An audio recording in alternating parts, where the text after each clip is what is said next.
Tonight, our special transmission as Israel prepares for a ground offensive in Lebanon. Assalamu alaikum and good evening. This is Muslim News Canada on Muslim Network TV. I'm Elia Batul.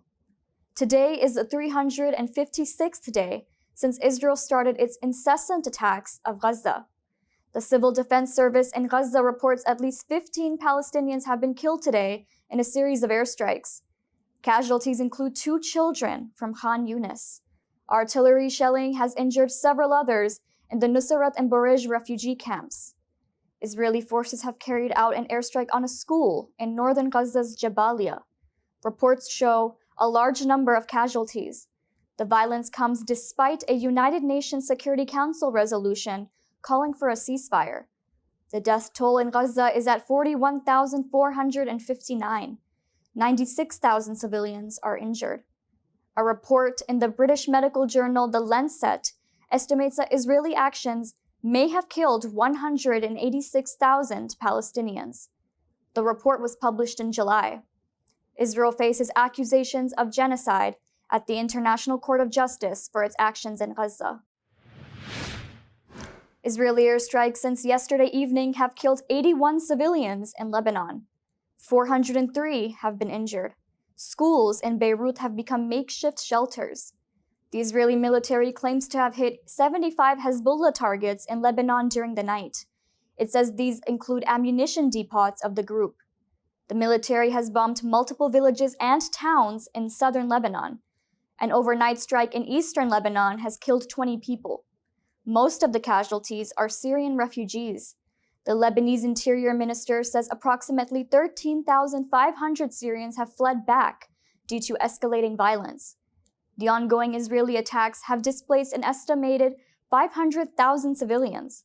Hezbollah says it has launched a barrage of missiles on Israel's Rafael military facilities north of Haifa. The U.S. and its allies are calling for a 21-day ceasefire in Israel and Lebanon. The joint calls aims to create a space for crucial negotiations and stop a broader regional conflict. The proposal comes after a meeting between French President Emmanuel Macron and U.S. President Joe Biden in New York.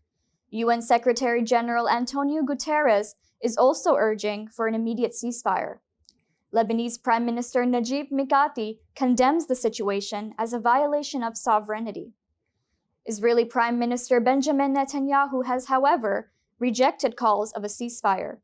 Netanyahu's office has said via statement that the attacks on Lebanon will continue. In related news, Israeli military Chief Lieutenant General Herzi Halevi has hinted on a possible ground invasion of Lebanon. While speaking to the troops, Halevi emphasizes the need to prepare for a potential entry into enemy territory. He said, "We keep striking and hitting them everywhere. Cross-border hostilities continue, despite growing calls for peace.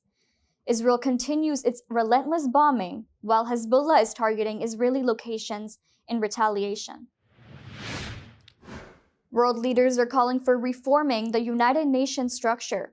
During the recent United Nations General Assembly session, leaders have voiced concern over the inadequacies of the institution's structure. UN Secretary General Antonio Guterres has highlighted the need for African representation in the Security Council.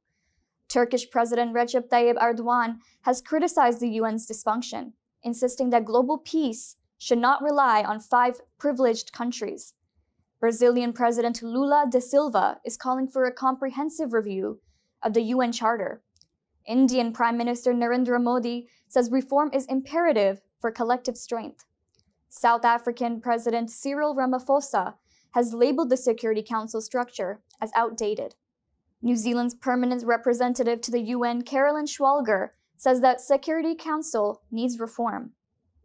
Several leaders have highlighted the UN's failure to effectively address the ongoing conflicts. The House of Commons Foreign Affairs Committee has voted to explore the fastest route for the Canadian government to recognize a Palestinian state. The motion was presented by Liberal MP Omar Al-Ghabra. It advocates for a 2-state solution, where Israel and Palestine coexist peacefully. Liberal New Democratic Party and Bloc Québécois members supported the initiative. Conservatives expressed concern that such recognition could undermine Canada's foreign policy and its standing in international alliances. New Democratic Party's Heather McPherson argues that the time for recognition is long overdue. The National Council of Canadian Muslims applauds the motion's passage, calling for swift action towards statehood recognition. 2 Canadians, Hussein and Dad Tabaja, have been killed in an Israeli airstrike on Lebanon. The couple was trying to flee their home. Their son, Gamal, describes the loss as a dark dream. The couple's burnt-out vehicle was later discovered in a ditch. Gamal says Israeli planes bombarded the roads and did not give sufficient evacuation time. Global Affairs Canada has confirmed the incident. It says no assisted evacuations are currently available for Canadians in Lebanon. The government has urged Canadians to leave while they still can, as commercial options remain accessible. The Liberal government has successfully navigated its first confidence vote this fall. This comes despite Conservative leader Pierre Poilievre's attempts to topple the government. The non-confidence motion aimed at triggering an early election. It failed decisively, with 211 votes against and 120 in favor. The New Democratic Party and Bloc Québécois chose to back the Liberals. This vote marks the first since the Democratic Party ended its support agreement with the Liberals. With more non-confidence motions on the horizon, the political landscape remains volatile. Both the Conservatives and the Bloc positioned themselves for potential elections if their demands are not met. That's all from our Toronto studios. Thank you for watching Muslim News Canada. We are a community channel dedicated to bringing you stories you can trust. Please like, share, and subscribe to our content. You can also comment to let us know what you think of our coverage. You can donate now by visiting muslimnetwork.tv/donate. For more content, keep watching Muslim Network TV.